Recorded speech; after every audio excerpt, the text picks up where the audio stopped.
Welcome to Mike's Motorworks and Project Fast Fish. And yeah, we are taking big, huge steps today on Project Fast Fish because today we're going to go ahead and install our quarter panels, our sail panel, and our tail panel. It's a big step in the right direction and you don't want to miss it. It all happens right now.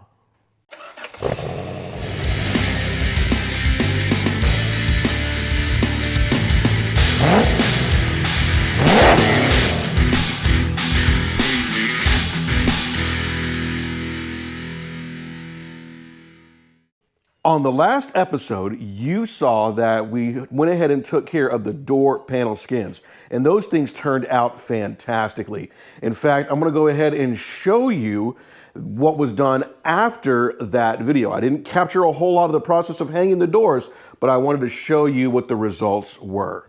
Check it out. These doors from AMD are absolute works of art. All credit is given to AMD to make sure that when the part goes on, it fits good as long as, well, the inner structure is still set. And these are no exception. The first thing I wanted to point out was one of the reasons why I wanted to hang the door. I wanted to hang the door to make sure that we had our reference points lined up. And as you can see here, that is clearly happening. This line right here matches to this line. So if you're to draw an imaginary line there, you would see it matches up. The same thing goes for up here as well, and this point down here. Additionally, when I hold the door shut, right, I can look at the lower portion here, and this gap is pretty consistent across the board. That is a fine gap right there. So we're looking overall pretty good. Now, I haven't put a measuring tool on these, but you can see here that the measuring or the gap is pretty consistent throughout. Now, I am holding the door here because I had some advice through one of the videos. All credit to Rust Bucket Restos for showing me this one. But went ahead and put new door seals on here because soon we're going to go ahead and work on the quarter panels, and I want to make sure that this thing latches and is set with the seal on there so that there's no difference between the way this panel sits out or in, outward or inward here, okay? So that's why I was kind of holding the door like such. Now, if you're looking from this angle here, you can see if I were to close roughly and hold where that latch goes, the gapping is pretty awesome. And there's some tweaks that'll need to happen, and that's fine. But again, the biggest point was to make sure that this is set here, because I'll be able to adjust it in and out when I go for the actual installation itself. Looking at the driver's side over here, you can see that the gap overall is pretty awesome through this angle, but when I'm holding the door, there's a little bit of love it needs up into there, okay? And that's something I could easily do with some tweaking and what have you. So that's really not a big problem to take on.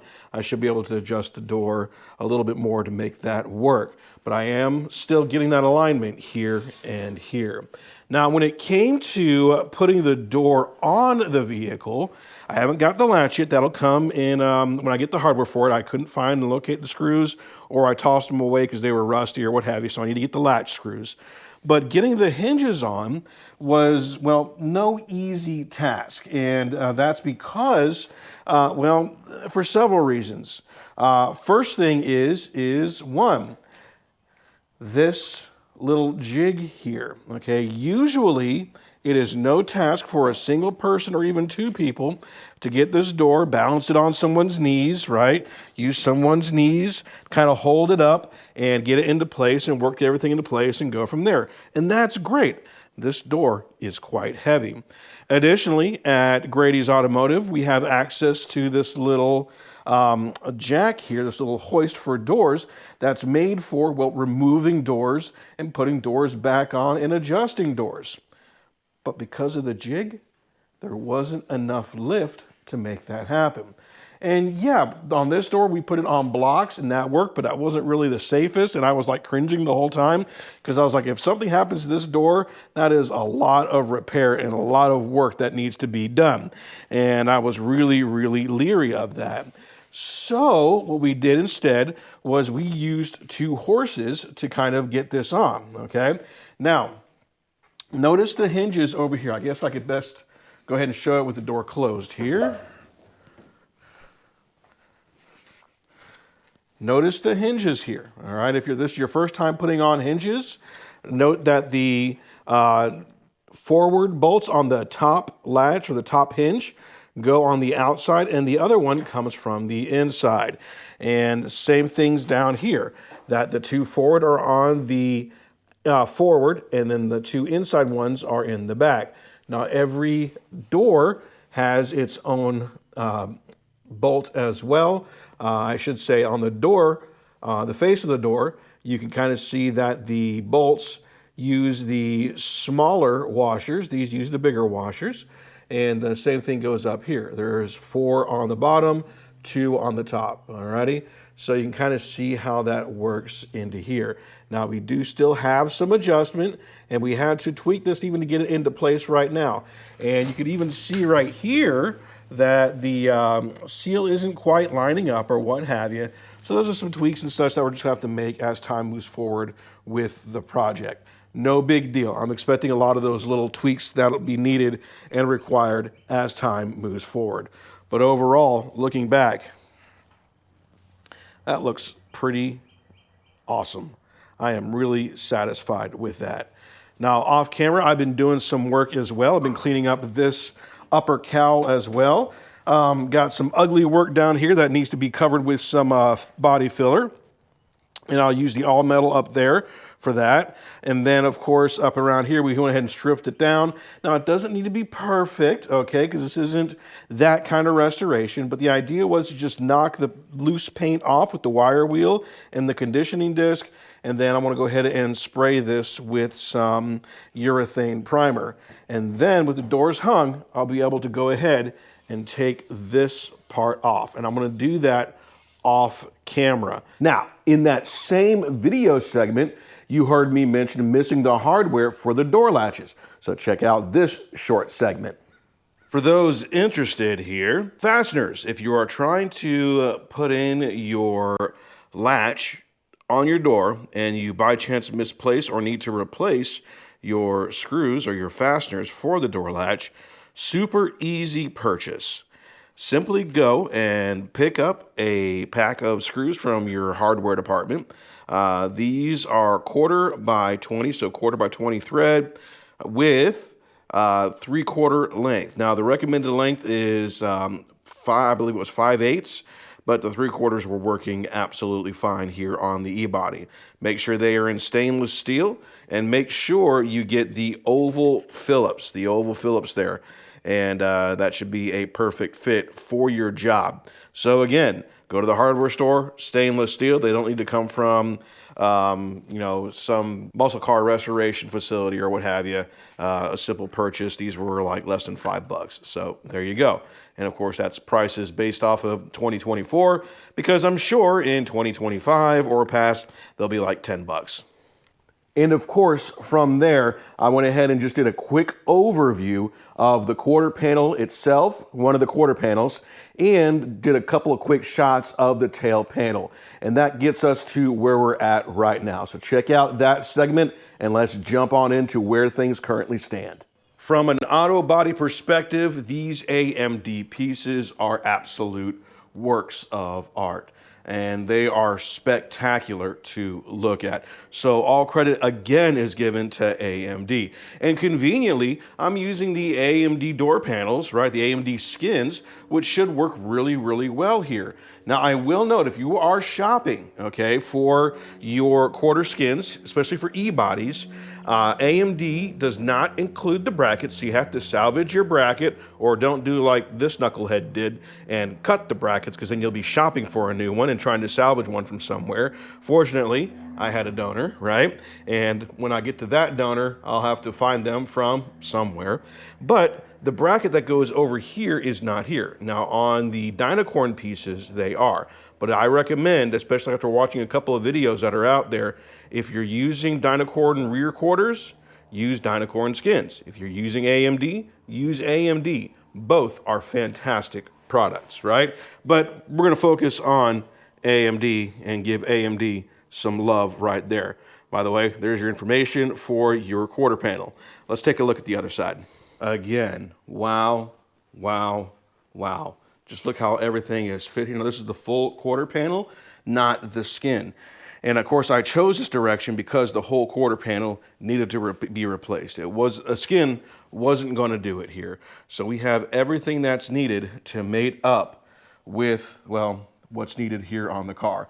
And let's take a look from the other side, because this is quite a large panel. It does cover quite a bit of space.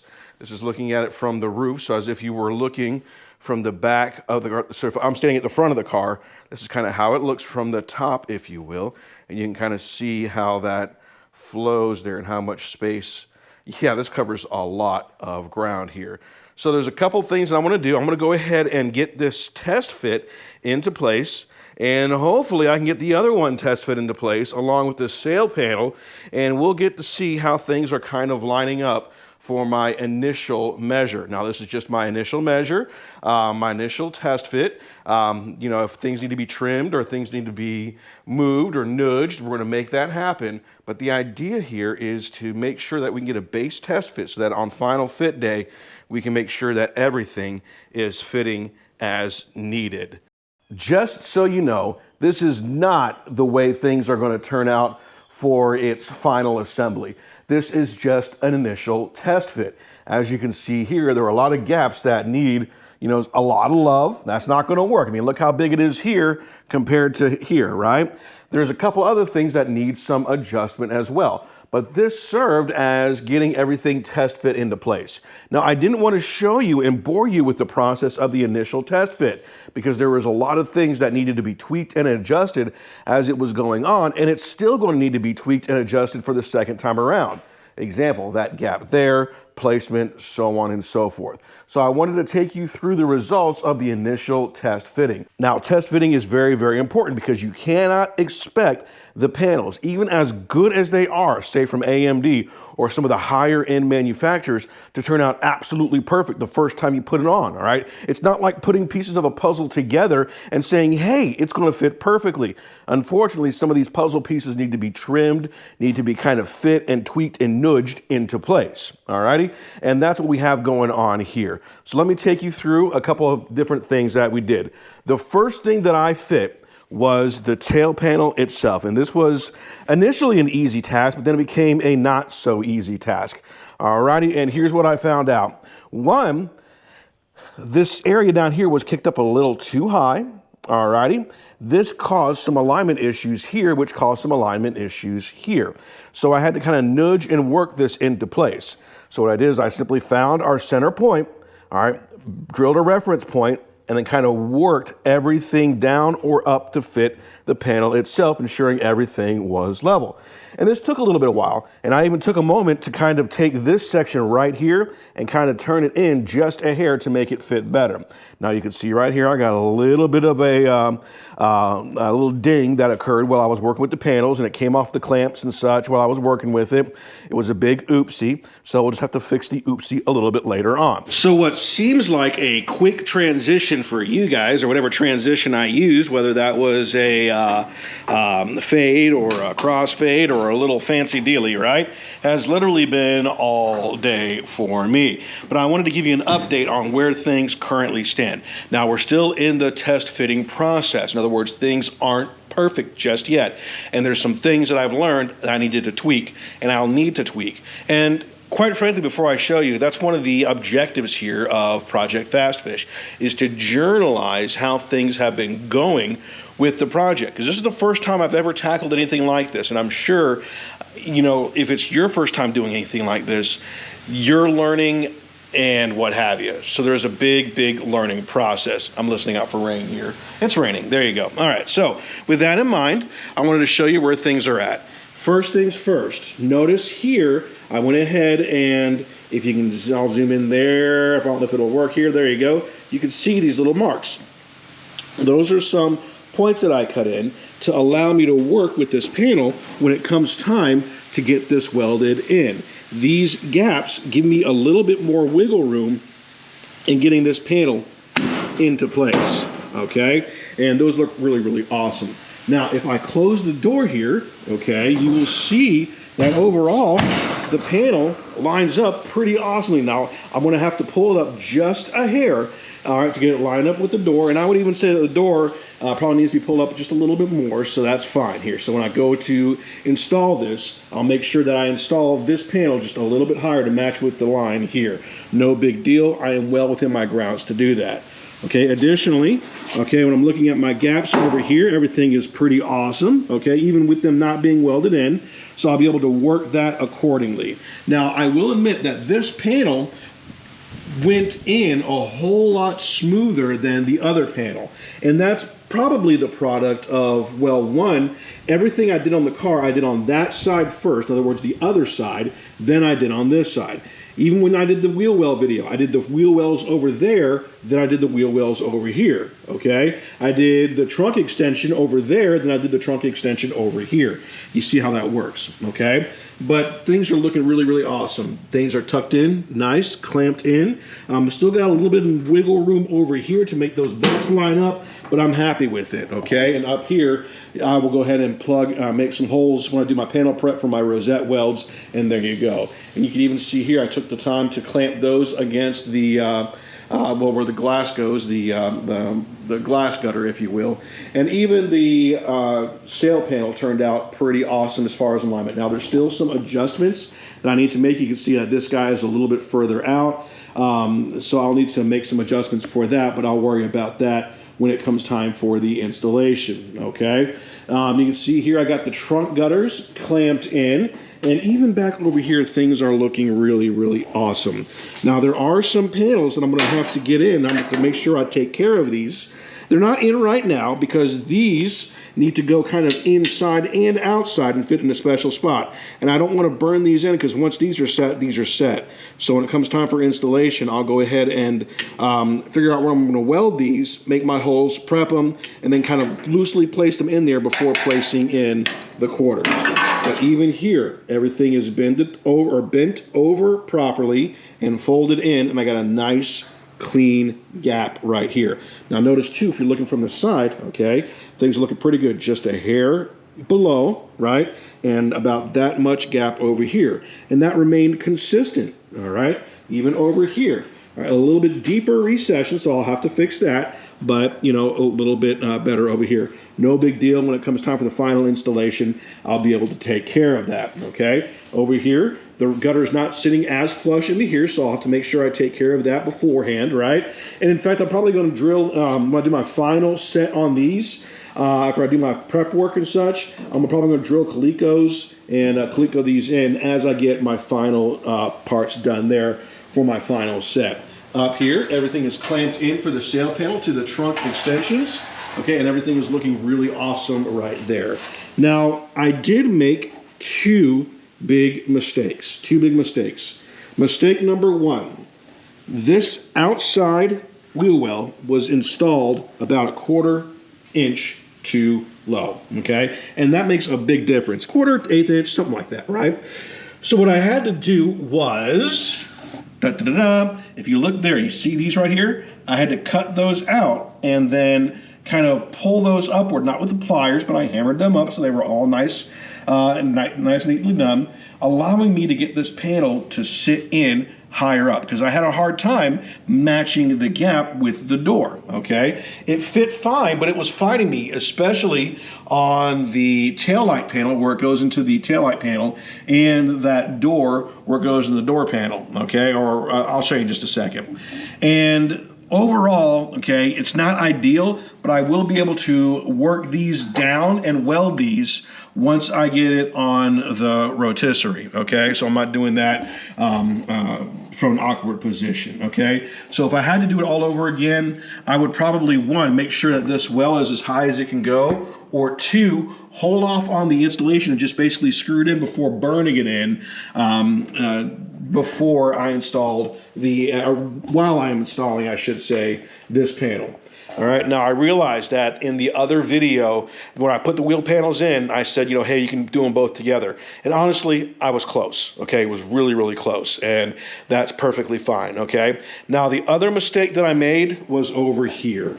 This right here, all right, this is where the trunk panel extension is, and the regular, the lower panel of the quarter panel, right? You can see here, yeah, I'm off, okay? And I'm gonna have to find some way to resolve it. And the more and more I think about it, I have about maybe 10 welds up there that I'm probably just gonna have to drill out with a 1/2-inch drill bit and basically redo that and make sure that I come in that extra 1/2 inch here. And so I'll have to kind of work this section here in that extension, okay? This section over here. So I'm gonna have to do that off camera. And of course, this is not where the episode is going to end, all righty? I do want to show you here where overall the alignment is pretty awesome. Now, yes, there is a little bit of a step there, but during the installation process, it is nothing but a thing to pull this slightly up and then start welding and working this downward. So everything is going relatively awesome. I am very happy with the progress. I'm very happy with the results. And even with the two kind of mess ups, you know, things are pretty awesome here on Project Fast Fish.